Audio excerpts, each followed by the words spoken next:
paid for by Glazer and Associates. The views and opinions expressed in this content do not reflect those of 850 WFTL. We are here every Sunday at 11 a.m. in the 850 WFTL studio, and in South Florida, we're here live on YouTube as well. So you want to go to our YouTube channel. It's Condo Craze and HOAs, and you can also chat with us on the channel. It's super fun. And you see Eric and myself as well, so it's kind of cool. I'm Karen Curtis, and I'm here again today with attorney Eric Glazer from Glazer & Sachs, PA. Eric is board certified by the Florida Bar, one of just a handful of attorneys who are, in condominium and plan development law, and has a firm with attorneys in Fort Lauderdale and Orlando. And we are here each week to answer all your calls, emails, and questions on YouTube about issues that make life in your condominium or HOA absolutely crazy from 1 minute to the next. We would love to get the phone lines going early, answering all of your condo and HOA questions, no matter where you are in the state. So give us a call right here in the studio. It's toll-free for free advice, 877-850-8585, 877-850-8585. Or if you're shy and you prefer to email us your questions, you can do so by visiting the show's website, condocrazeandhoas.com, and by clicking on the Contact Us tab. You're also in the chat room as well. Good morning, everybody. Of course, if you're a fan of the show, don't forget to do two things. Now you have to subscribe to our YouTube channel. Just go to Condo Craze, do a search on YouTube. Up we come. Just click to subscribe. And the other thing you have to do, of course, is join our email list. And you go to our email list by going to the show's website, condocrazeandhoas.com. Just click join the list. By joining each week, you can get announcements about the show, our seminars, 2 of which we did this week, updates on the law, and I can tell you many updates are coming, and that's what we're going to talk about this morning, and a whole lot more simply by subscribing. Now, of course, we do a blog every single Monday morning. Tomorrow's blog topic is legislative update. We're going to discuss the bills that are moving forward and which bills are not, which bills are actually considered dead, and the ones that are moving forward, how they're going to affect your wallet and perhaps your time. And we're going to talk a little about that today, but first, just some housekeeping matters. 2 listeners I want to thank. I want to thank Lenore in Lake Worth. Lenore sent me a box of lollipops. Really? Look at that, yeah. From C's Sea Lollipops. Yeah. Oh, my God, I those love are them. delicious. So there they are. Lenore, thank you so much. And George from Estero, who also calls in all the time. What did George do? George sent me the original New York Times that I was in. So I would you have a wanted nice that. copy for myself. Yeah. So I just want to thank them both for sending me some gifts. That was really, really class move from both of them. And I also want to thank, of course, the people who attended our seminars this week. Karen, it looks like COVID played no role in keeping people away, I will tell you that. Good. The seminars were jam-packed. It was really fantastic. We had one, of course, in Miami, and we did another one in West Palm Beach. Both were like, forget it, really, really jam-packed. And I want to thank everybody who showed up. And the one in Miami, we actually had a surprise guest, the Florida Condominium Ombudsman himself. No, we love him. We love Spencer him. Henning showed up, yep. So thank you again, Spencer, and it was really great to have all of you at these 2 shows. Oh, that's really huge. Now, you were worried about Miami-Dade not having a lot of people showing up. Was it commensurate with what happened here in Palm Beach County? Yeah, I got to tell you, this time it seemed like people were really into it. Good. I mean, people They really... need to be. Yeah, let's put it this way. The seminar normally runs from like 9 to 11:30, and all I remember is feeling exhausted, and at the end, Brian comes over to me and says, it's 12:30. Oh. So we went an hour longer Wow. than normal because the board members in Miami had so many questions about where we are headed. As they so, should. good for them. But good for them. I appreciate that. And That shows they're interested. It does, thank God. And I understand also that you have to thank the Regulated Industries Committee in the Florida Senate. Yeah, we sure do. We had our first committee stop in front of Regulated Industries this week regarding our Senate bill, our mandatory education bill, which is 394. And there's 8 members on that committee, and the vote was 8-0 Yay! for our bill to proceed forward. So That's a you good want to sign. talk about being happy? Yeah. That is a real good thing. Now it goes on to the Community Affairs Subcommittee for their approval. And on the House side, remember, it's got to pass in the House too. House Bill 547, which is, again, our education bill, was just referred to the Civil Justice and Property Rights Subcommittee. Oh. So we're moving. In other words, we wouldn't get these referrals if bills were dead. You know, there's so many bills that are filed, but only few get to make it to hearings, and we're so far lucky, and we're flying along. We're moving ahead. We're getting closer to mandatory education for board members, but we're not just there yet. You know, we're not there yet. Remember, Karen, I had a bill actually that went to the floor. Yes. And at the last second, it died because of the fire that took place in London, Yep. England. Yep. So It was about the fire safety system. yeah, right. And I had something attached to that bill. I remember. And not a separate bill. And because the governor didn't want that fire safety bill to go through, it killed my bill. So just let's see. So far, so good. We're moving towards mandatory education. Looks good.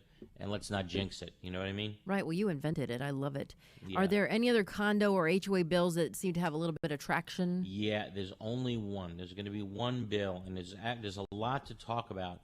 And I think it's really important for especially our condo board members, to kind of focus on probably what's going to pass this year. And remember, things that pass this year typically go into effect July 1st. So if I'm a board member, I want to keep my eyes on Senate Bill 7042.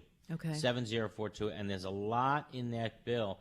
And Karen, you know, I wrote a whole bunch of stuff down here. We'll switch back and forth.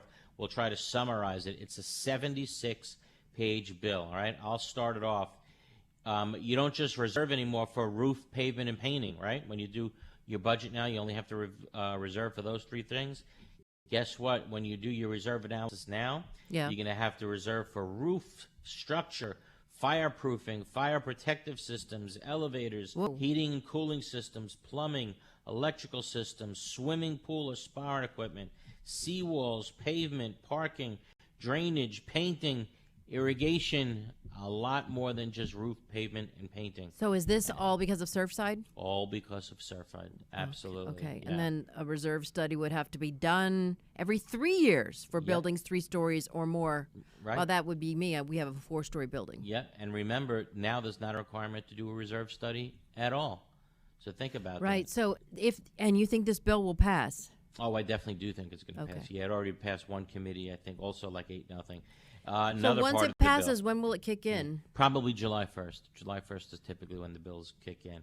Another provision of the bill: the members may vote to waive reserve contributions or reduce the reserve funding if the association's reserve obligations are funded with the reserve study currently in effect. It's very, very confusing. Yeah. But what it means is, yeah, you can vote to waive it in your budget, the way I interpret it, to put it in your budget, but you better figure out another way to fund it, like borrowing from a bank. Okay, that's why there's provisions in this new bill which make it easy for associations to borrow from banks. Oh. So one way or another, it's getting funded. You want to vote to waive it? Okay, you can waive it You from still your have to budget, fund it. but it's still gonna have to be funded. Got right? it. That's the bottom line. And someone's got to pay for that loan. Exactly, and it's going to wind up being part of your maintenance. So Right. 6 of one, half dozen. yeah, the it's other. the same difference. Right. I mean, that's how you could say. Man. And also, I guess it makes it more difficult for developers to waive reserve funding. Yep. Finally, developers are going to have more to look at, more to be aware of when it comes to funding the reserve account. And that It's means gonna be a before little they harder turn to it waive over. Before they turn it over, correct. And reserve funds that are used for purposes other than they were originally intended for, Yeah. they're going to have to be reinstated, put back in the reserve account within 12 months. So give me an example of something where reserves were spent and it's like a no-no. So let's say the board needed to do their roof project, right?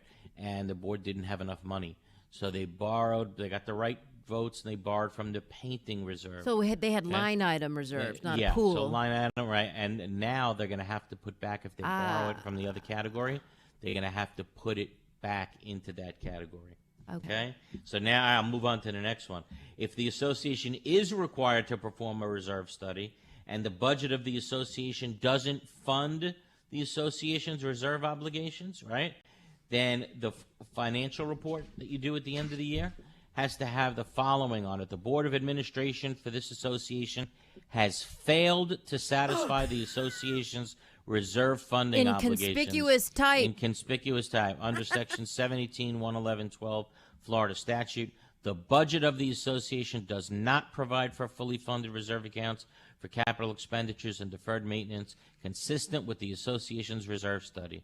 Failure to fund reserves consistent with the association's reserve study may result in unanticipated special assessments regarding those items. And by the way, new buyers, new potential buyers, Yes. are going to be given this form. Okay. So they're going to be put on notice that the building that they're about to move into is not funding the reserve accounts properly by law.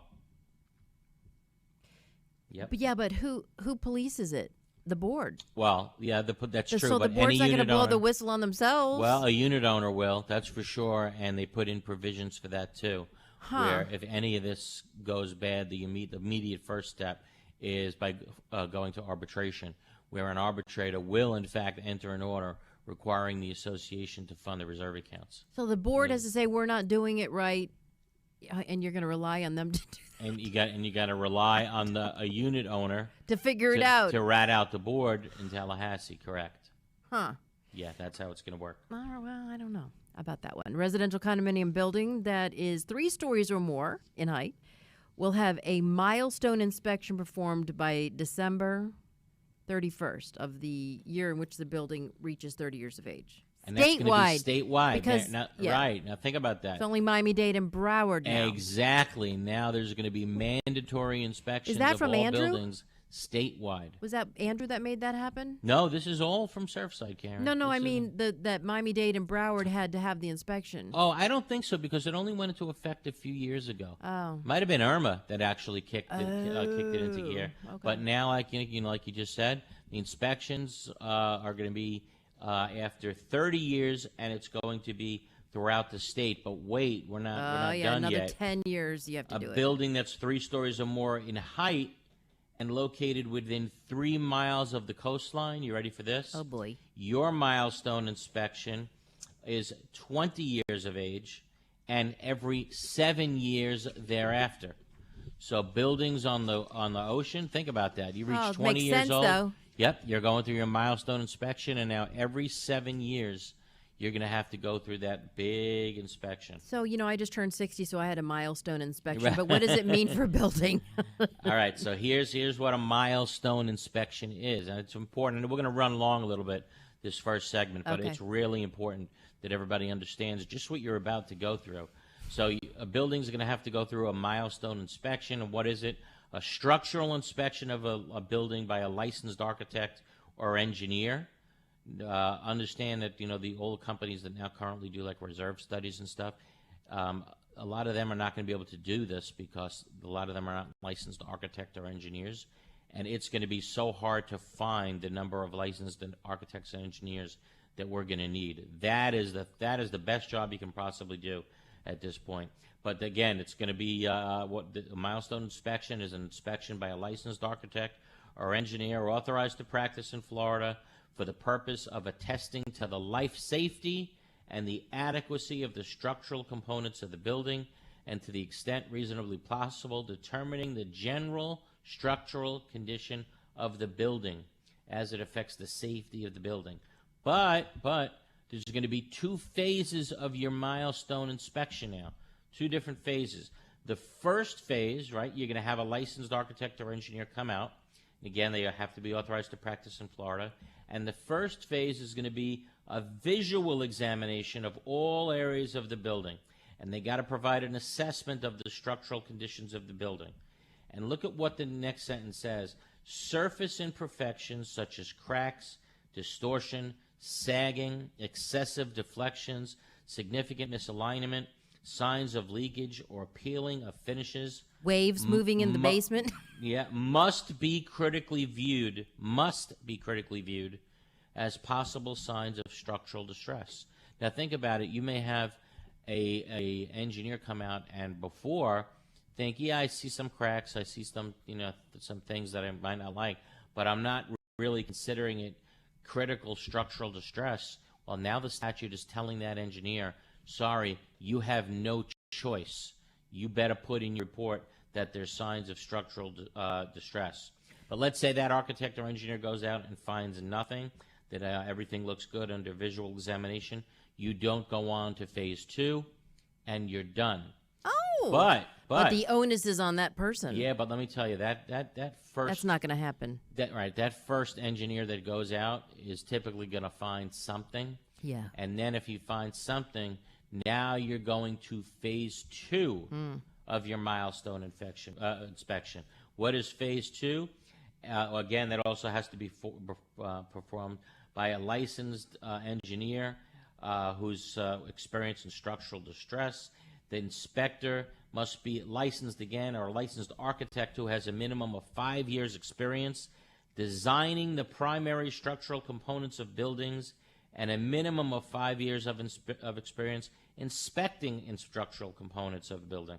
Where are we going to find all these people? Well, that's what I was. So maybe the state should hire these. Well, we might have people with these types of qualifications move here from other states, other jurisdictions. Other states will probably do it too, though. Available, right? Yeah.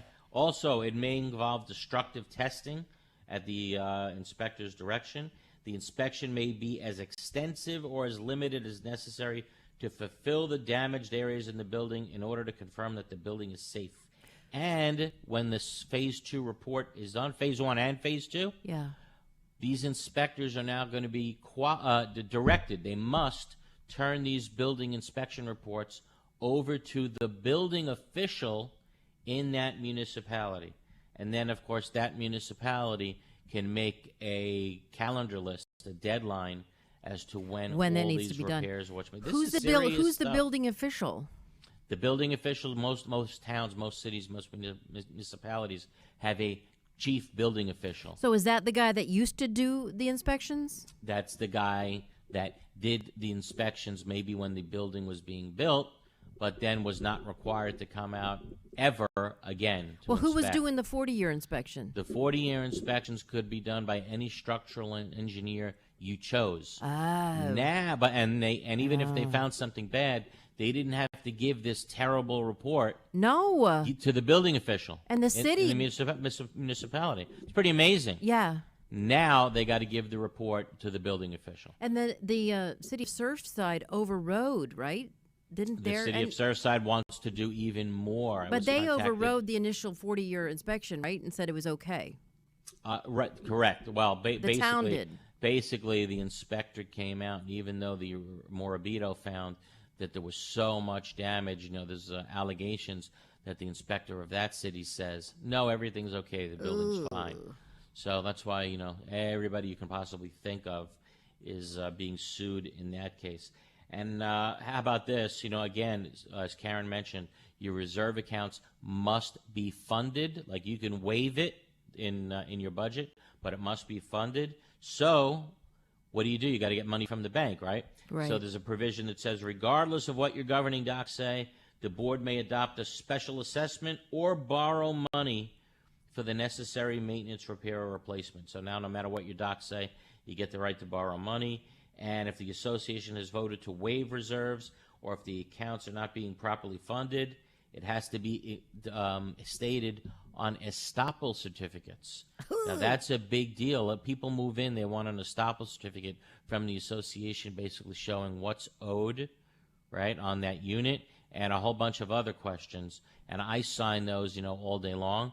Now, before anybody signs an estoppel certificate, you have an obligation to know whether or not the reserves are being properly funded.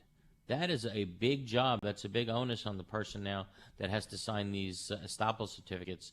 And I can tell you, managers, certainly if this statute goes through, there's going to be a big burden for you to make sure that the reserve accounts are being funded. And before I put my name on a estoppel certificate, I'm going to want to hear that first from the accountant for the building, that's for sure. But bottom line, it's time to pony up some money to pay for all these inspectors and to pay for all the damages they find. But let's hear what our listeners think. I know we spoke a lot this morning. Why? Because there's a lot of legislation coming that's really going to be a wake-up moment the people that live in condominiums, basically 3 stories or taller. But give us your thoughts. What do you think about the bills? 877-850-8585, 877-850-8585. We'll be back right after this. There are very large management companies, and there are...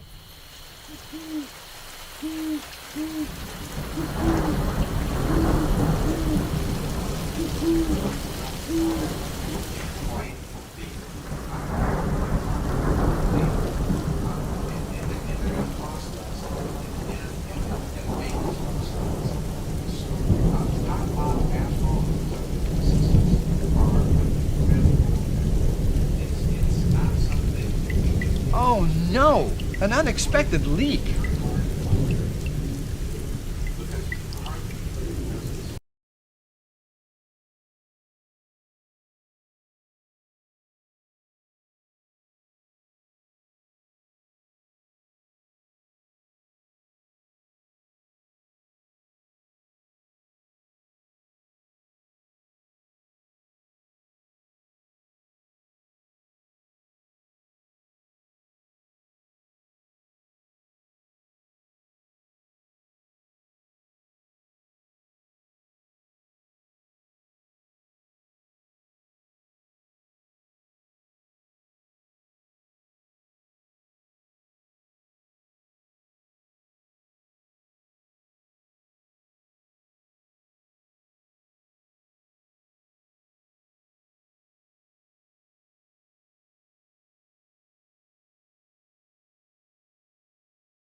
Including pothole repair, seal coating using JC7 or polytar, concrete curbs, ramps, and walkways, and striping and pavement marking, as well as ADA compliance. We service commercial properties, homeowners associations, apartment communities, shopping malls, warehouses, stadiums and arenas, and more. Experience is worth more than anything in an industry like ours, and our staff has decades of it. We have specialized equipment for any job, regardless of size, saving you time and money. DMI has a reputable history. We have been in business since 1956. We serve the state of Florida from 6 locations. Let us bid on your next parking lot project.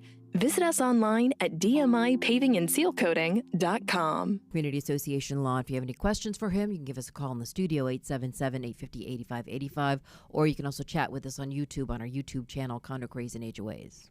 Yeah, I gotta tell you, I'm curious about how many people are gonna call in and say, you know what, I'm moving to an HOA. Out of a condo. Yeah, HOAs are not gonna have to deal with all of this, so something to think about. How about we take our first call of the day? We go to Sam in Tampa Bay. How are you, Sam?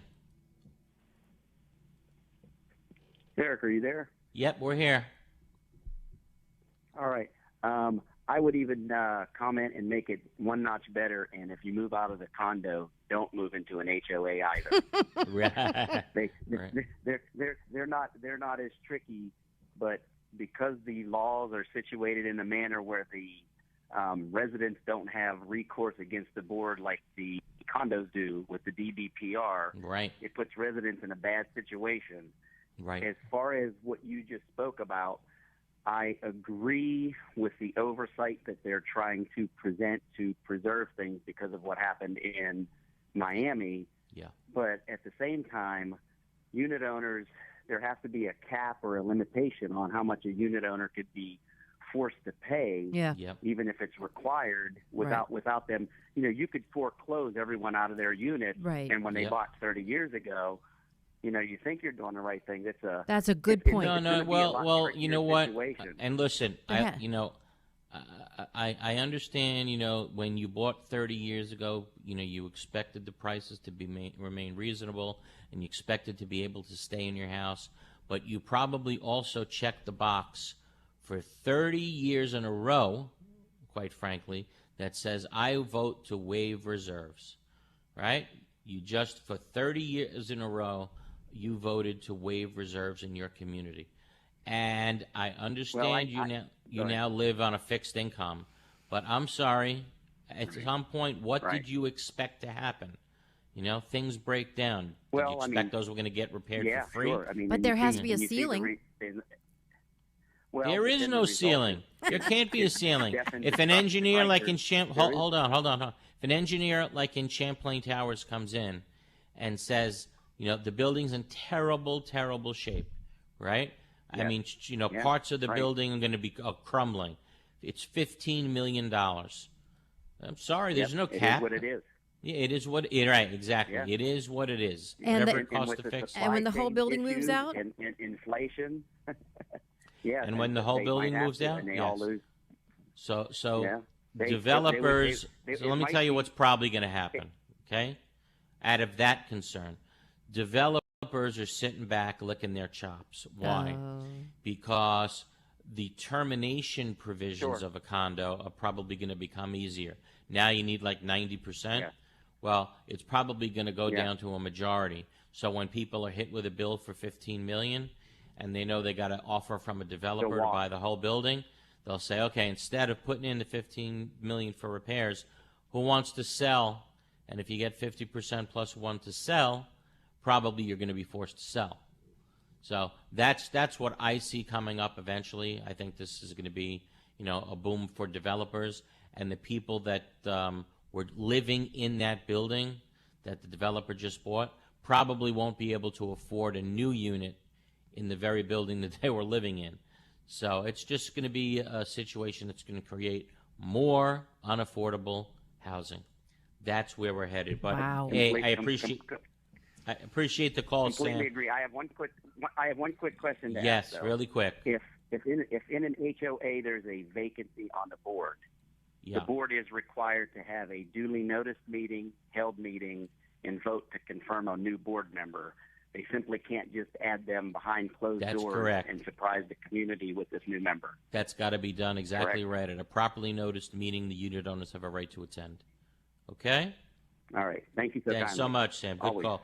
How about we go to Mary in Lake Worth? Bye. How are you, Mary? It's Philip in Valencia Point. Okay, Philip in Valencia Point. How are you, Philip? Philippe, Yes, good morning. Thanks for taking my call. Sure I thing. live in an HOA, and I have an issue. My issue is the trimming of HOA trees on the community berms. Yes. Our community has a tree company come in twice a year, and they trim the HOA trees in some areas, and the residents have an option to pay for their trees to be trimmed on their personal property. My issue there, I basically call there are three categories of trees in our neighborhood. The first being the HOA berm around the main corridor in the community and the clubhouse. The second area is the trees on the HOA berm outside the community perimeter.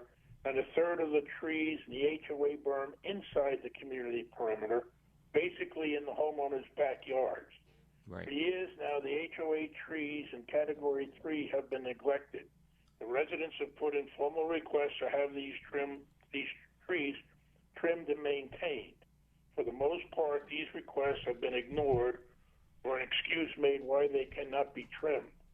These electric trees are growing over roofs, over screen enclosures, over Right. So what do you backyard want? Bottom line, structures. what do you want to do? You want to get the board to? Bottom line, to my do their job? question, if Yeah. both management and our board neglecting our maintenance requests, if these trees do damage to our property, do we have any recourse as far as the board and management liability for restitution? Yeah, absolutely. If the board was consistently put on notice that you're not taking care of the landscaping, let's call it, and the landscaping is becoming, potentially dangerous, and the board knows that and is ignoring it, then the board can be found negligent. And if some landscaping causes damage to your property, then yes, absolutely, you'd be able to sue the board. And God forbid someone got hurt. Yeah, I mean, if everybody feels that way, the question is, why can't you get the votes to recall them or vote them out? That's the real question, if everybody seems so ticked off about the landscaping. Yeah, there's only about 89 properties out of about 700 that this situation applies to, and most probably 60% of them really don't care. Right. Yeah. Let me tell you though, if you get 89 out of 700 to vote one way, that's a large voting block. That's like 15% of the population voting for your group, and only about half of the people vote anyway at best. So I would urge you try to get that 89 to vote. Just get a proxy from everybody. Proxy voting should be allowed in your HOA. So I would concentrate on that. That was going to be my next step after I talk to you. I appreciate it. No problem. I appreciate the call. We have to take our bottom of the hour break, however.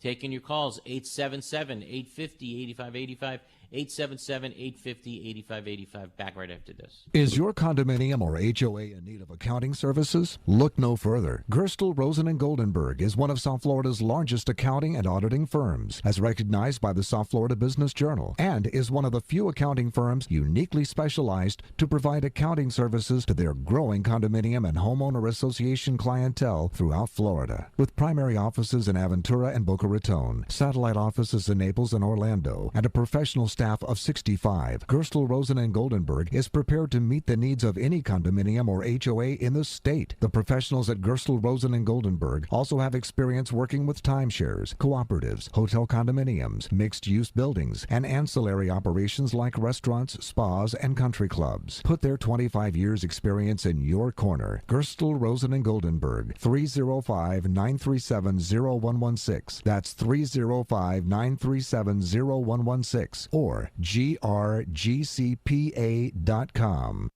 Someday, you will need insurance. And for that day, you'll be glad you wrote down Insurco Insurance and Financial Services. Why? Because Insurco virtually insures everything. They're a full-line insurance agency that'll put together the best possible coverage and premium for almost anything. Need homeowners or condo insurance? Call Insurco. Need auto or motorcycle insurance? Call Insurco. How about golf cart insurance or trailer and RV insurance? Just call Insurco for a free quote. They're open every day. From renters insurance, officers and directors insurance, and personal liability umbrellas to all types of business insurance, boat insurance, cancer policies, life, health, and annuities. All you need is Insurco. Get a free quote. They service Dade, Broward, and Palm Beach. Speak English and Spanish. Insurco Insurance and Financial Services. It's the only name you need. Office at 14401 West Sunrise Boulevard in Sunrise, inside Edmore Chevrolet. Call 954-846-1206. 954-846-1206. That's 954-846-1206.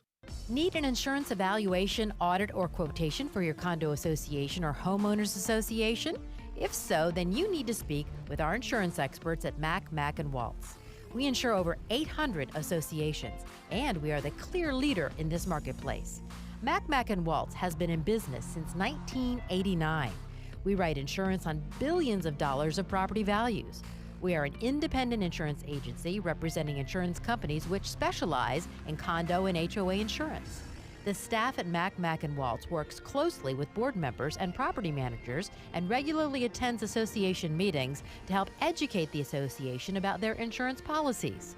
To learn more about how Mack Waltz can save you money and improve your insurance program, call now 954-640-6225 and ask for Greg Waltz. 954-640-6225. Mack Waltz Insurance Group. Let us protect your association. But once we have some opened lines, please call 877-850-8585 to ask Eric any questions about condos or HOAs, or chat with us on our YouTube channel, Condo Craze and HOAs. We're trying to get them fixed, and hopefully they will be fixed before the end of the show. But in the meantime, our phones still work, so let's go to Barry in Miami. How are you, Barry? Good. Hi, Eric. Hi, Karen. Hey. How are you? Hey. What's going on? Good. What do you think about 15-year loans from banks to pay for special assessments? Right now, they're generally in the 3 to 5 year range, and then after 3 to 5 years, yeah. But 15-year loans. Well, here's the problem with a 15-year loan, Barry. 15 years is a long time. So you know what's typically going to happen? In about year 9, 10, you think you're getting close to paying it off, right? Because you borrowed the money originally for the roof, and then suddenly you're going to do your 10-year inspection again, and another new thing is going to be found, and you're going to need to take that loan out all over again. And 10 years from now, we don't know what the interest rates are going to be. Right. It's not like you're going to be able to get that loan again at 3% like where we are now. It might be double that or triple that. So, I don't know how much I'm in favor of these long-term loans, because the longer that you stretch out a loan, the longer you're likely to have to at one point refinance that loan and borrow more money and have an even bigger bill to pay, because something else is likely to break down. That's my 2 cents. But what happens if I don't want to pay for a new roof? I want my children or my grandchildren to pay for the new roof when I pass away. Do you hate your grandchildren and children that much? I mean, never mind. Go ahead. Yeah, go ahead. But doesn't it solve that problem of all the people that have voted to waive reserves? Yes. Here's the problem. Let's focus on 55 and over communities, right? 55 and over communities, basically, they waive the requirement for reserves year after year after year. Why? For the same thinking. Let it be my kid's problem. Let it be my grandkid's problem at some point. I'm not going to be here, so I don't want to put money away for 25 or 30 years. You know what the problem is? You get lucky, and you do live to 25 years, right? And it's happening all the time. People are living longer these days. People are moving in to a 55 and over community at age 55 or 60. And living half their life. And they're living there until they're 90, right? So in all that time, if you've been waiving reserve accounts, at some point, I'm sorry, you're going to roll a 7. And the bottom line is you're going to have to pay special assessments. But look, am I in favor of loans? Of course, absolutely. There should be an ability of condominiums to borrow money from banks. Absolutely. But I can tell you one 15-year loan can turn into another 15-year loan halfway through, can turn into another loan halfway through. And I can see condominiums being in a cycle of always, and I mean always, owing the bank lots of money. And your assessments are still going to go up anyway. So I don't know. Maybe it's 6 of one, half a dozen of the other. Okay. I mean, I get it. Yes, you want to be able to borrow right now so it doesn't kill you. But the problem is when you're like halfway through and you think you're getting to the end, another thing's going to go. So now you're paying for 2 components, and halfway through that, something else may go. Now you're paying for 3 things. So there's no perfect answer. The bottom line is, again, if you've been living in a condominium and you haven't been paying reserve accounts all these years, you've been living a lie. You've been, in effect, cheating, if you want to call it, and you've been lying to yourself. So the bottom line is it's now come time to pay the piper. But this is the bottom line. If this legislation passes and you have to have the reserves, and this is moot. Then right, correct. Well, no, you're going to still be able to borrow money, though. This legislation's going to pass. You're going to have to do these either or inspections. But if you don't want to fund it in your budget each year, Barry's suggesting long-term loans of 15 years. Yeah, that's going to be allowed. I understand the need for it and the reason for it. Money is so cheap right now. But about halfway through, you're going to probably have to refinance that, and it's not going to be at 3% anymore. It's going to be at probably, by that time, 5%, right?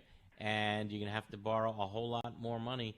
And forever and always, your condo will always have a loan on its books. That's the bottom line. Eric, okay? Can I give you some good news? Yeah, I'd love some good news. Okay, your son Brandon is not going to be he has decided not to become a lawyer. He has instead decided to become a structural engineer. Oh, let me tell you, that there is going to be so much work for them. If any young kids are listening out there, even people in college right now, you're thinking about the job that you should be taking, no question in my mind, the job to take, a structural engineer or an architect. To do all these things that are mentioned in this bill, we don't even have close. I mean, we're nowhere close to the number of structural engineers and architects that we would really need.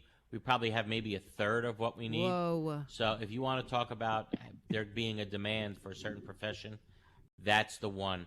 Barry, thank you so much for the call. We got to take our final break of the hour, though. Taking your calls at 877-850-8585, 877-850-8585. Don't wait for the last minute. We'll be back right after this. Is your home or condo looking old, worn out, and in need of a fresh look? Then you need PD Painting to paint your property and make it look like new again. PD Painting will first properly prepare your home and condo and then use only the highest quality paint products. After many years in the painting industry, PD Painting has achieved a reputation for always delivering a reliable and professional finish. PD Painting is fully licensed and insured and offers a 7 to 10-year warranty. Their technicians are expert craftsmen. Let PD Painting handle all the details and then sit back and watch them restore your property and bring back that brand new look and feel. Need a service call? PD Painting will be there on the spot. Need financing? PD Painting can offer that too. Call PD Painting at 888-416-3204. Again, that's 888-416-3204. Go to the website pdpaintinginc.com. Need painting done in your home and community? Contact the experts at PD Painting. This message is for anyone who has taken on the important responsibility of becoming an officer or director in a homeowner or condominium association. It is also for the management companies who... Sewers in your condo or HOA are failing due to cracks, corrosion, misalignment, tree roots, or they're just backed up. Call Pipelining Technologies, 561-853-5463. And be sure to view their website and 10-year parts and labor warranty at pipelt.com. That's pipelt.com. Welcome back to the final segment of Condo Craze and HOAs here on 850 WFTL. If you have a question for Eric, he's board certified in Community Association Law. Give us a call in the studio, 877-850-8585. Don't wait until the end of the show. Do it now, 877-850-8585. And also go to our YouTube channel, Condo Craze and HOAs, and you can ask us a question there in the chat. Also want to remind everybody that our next seminar is February 15th at the Signature Grand, 9 o'clock in the morning. That's right off 595 in Davie. 9 o'clock at the L&L Condo and HOA Expo.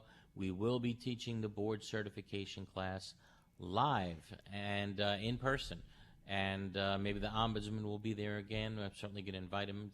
Always have an open invitation. There'll be about probably, Broward's always a big show, so it'll probably be about somewhere between 60 and 100 vendors, free lunch. You get your certificate, nothing to lose by coming to learn. And I'll tell you, if there ever was a year to come and take the course, for obvious unfortunate reasons, this is the year to take it. So that's right. If you want to register for the February 15th course, you can do so by just going to the show's website, condocrazeandhoas.com, and click on the register for our seminars tab. All right, let's go back to the phones. Hey, don't wait for the last minute to call in, 877-850-8585. Every week we hang up. When the show ends, there's people on hold, so don't do that. 877-850-8585. How about we go to, is it David in Delray? David in Delray. Yes, good morning. Hey, Dave. How are you? All right. It sounds like it's going to be a little shocking with all these reserves coming up for condo owners. But hey, wait. Let me just say one thing, Dave. I forgot to tell everybody. With the technical problems we were having, if you're still having technical problems, just try to log back into the show. Log out for a second and then log back in, and that seems to have cleared up most of the problems. You just got to refresh your browser, and that might clear it up for you. I'm sorry for cutting you off, Dave. No, not a problem. This is related to that in budgetary situation. In a community where you have multiple buildings and some villas also, they have a separate budget for each building and the villas areas. Is it possible to combine it so it's one budget with debits and credits and a sub on the bottom instead of doing it all separate budgets for building to make it like one community? I always say, certain questions are impossible to answer without seeing your documents. Okay. Is it all one condominium, or is it all separate condominiums under one association? Do you follow my question?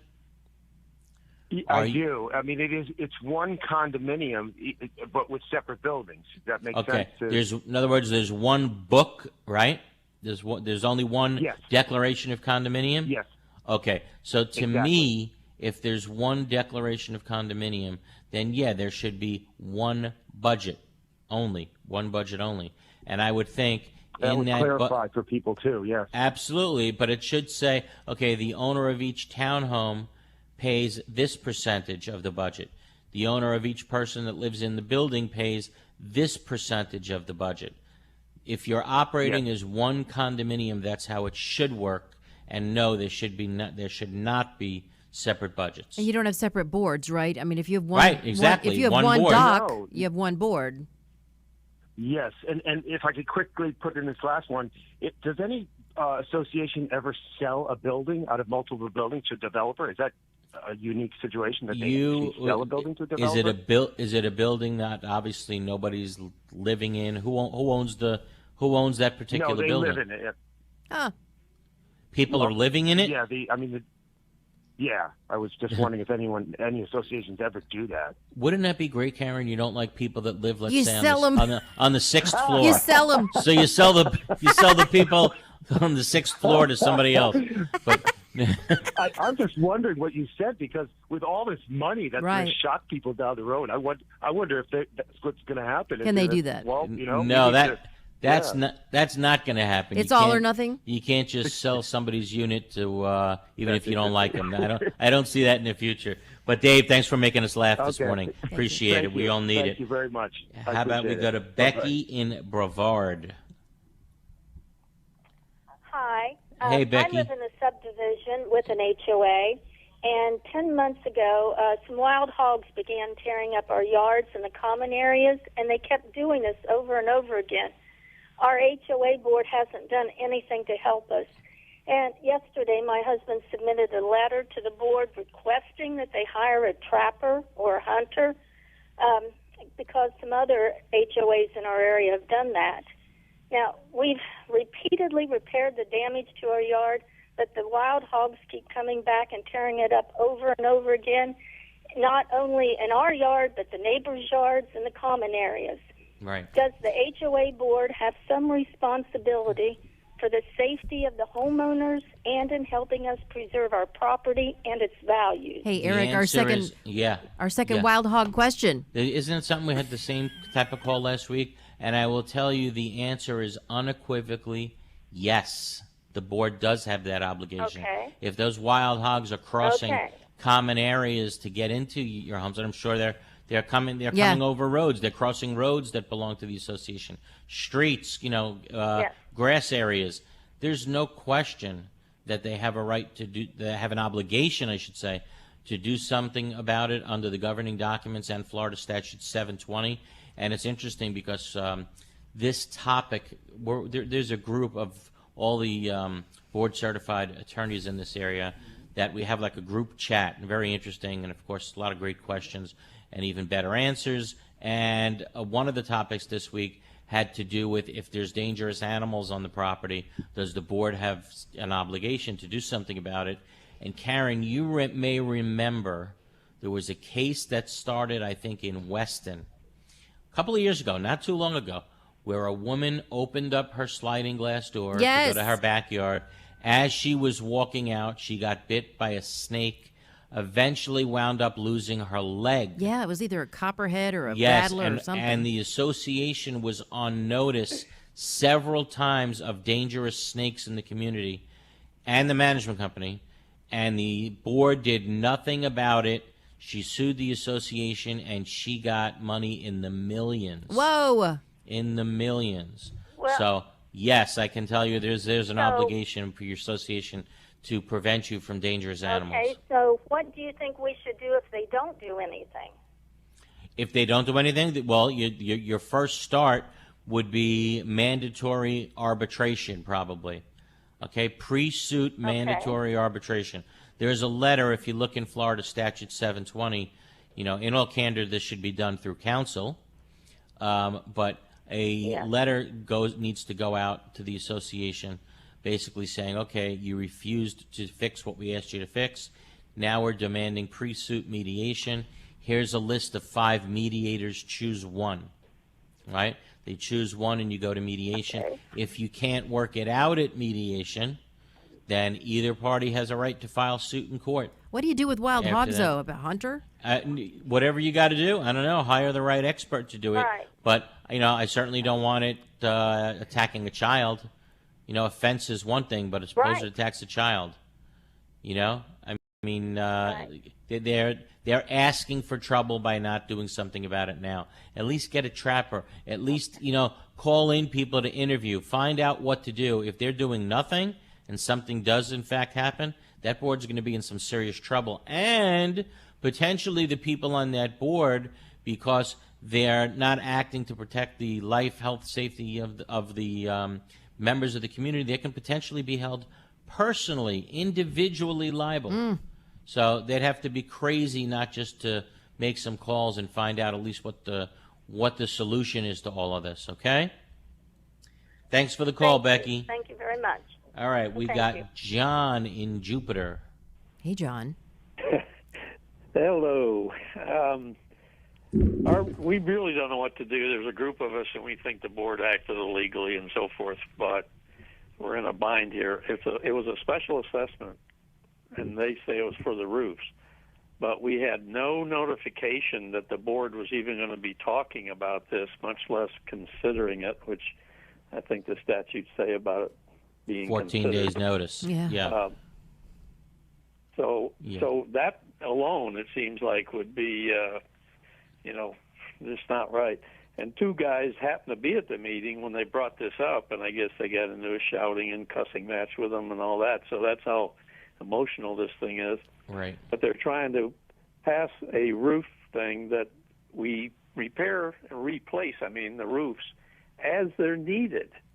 Right. And they're saying it's estimated $232 per unit for each of the buildings to do this. And that doesn't seem to treat everybody the same, because it could be 5 years down the road somebody gets a new roof, and if someone else has to sell. Exactly. Yeah, I understand what you're saying. Sure. They don't. Yeah, I get it. Normally, if they're responsible for the roofs, so you just replace all the roofs at the same time. Right. That's typically how it's done. Exactly. But here they're just making patchwork repairs, and he's right. The way they're doing it is kind of weird. I don't know necessarily if it's illegal what they're doing, but I agree. It's typically where you replace all the roofs at once. But to do patchwork, to do that, if they're responsible for the roofs and they say this particular roof needs repair and we need to pass a special assessment for it, nothing illegal about that. That's the way they're doing it. Okay? Thanks for the call, John. Really quick, Linda in Lake Worth. Linda, you got about a minute. Okay, how you doing, Eric and Karen? Hey. I have a question. We just had our board elections, and the old president, I guess spent some money without any board approval, and it totals over $1,000. And we were just wondering what recourse that the new board has. Is he required to give notice? Or get was the money spent? Money? Was the money spent for the association? Yeah. What was it spent on? No, mostly.